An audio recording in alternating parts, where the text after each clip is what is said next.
अस्सलाम वालेकुम। सबसे अहम सवाल ये है कि उज़्मा इस वक्त कहाँ है और उसको कहाँ छुपाया गया या उससे क्या डील हुई।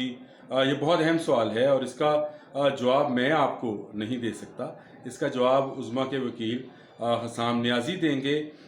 जब उनसे मैंने ये पूछा कि उज़्मा कहाँ है, क्या उसने सौदा कर लिया या वो बाहर चली गई, तो उन्होंने फिर उसका क्या जवाब दिया, आइए मैं आपको वो दिखाता हूँ। लेकिन हमारी वीडियो 1 मिनट देखने के बाद आप इसको सब्सक्राइब भी कीजिएगा और इस वीडियो को लाइक भी कीजिएगा।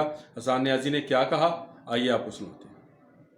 टाइम हम दुबई में पहुंच चुके हैं सारे। एक प्राइवेट जेट में गुलाम सरवर साहब जो एविएशन के मिनिस्टर हैं, उन्होंने हमें खसूसी जेट, जब एयर स्पेस ब्लॉक है, मलिक रियाज साहब पाकिस्तान फंस गए हैं और हम चले गए। और ये आप देख सकते हैं कि अब मैं आपको दिखा नहीं सकता अपनी लोकेशन पे किधर हूँ, वरना कोई पत्र मुझे उठा लें।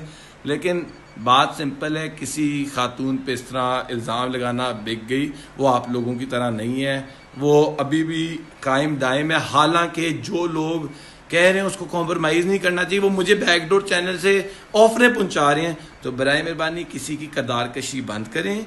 कॉम्पनसेशन लेनी है नहीं लेनी, it is her right, not your problem. आपको जो चीज़ अभी क्वेश्चन करना चाहिए कि मलिक रियाज के घर से उसकी बेटियों को अरेस्ट क्यों नहीं किया गया, एसपी इन्वेस्टिगेशन मुझे क्यों नहीं बुला रहा कि मैं रेंट डीड उसके मुंह पे मारूं कि उस्मान मलिक का वो घर नहीं था, और वो हमसे सवाल, ये सवाल होने चाहिए। सवाल इस मुल्क में ऐसे खौफनाक है, इस वजह से तो मलिक रियाज जैसे लोगों के आप लोगों को खरीद लेते हैं।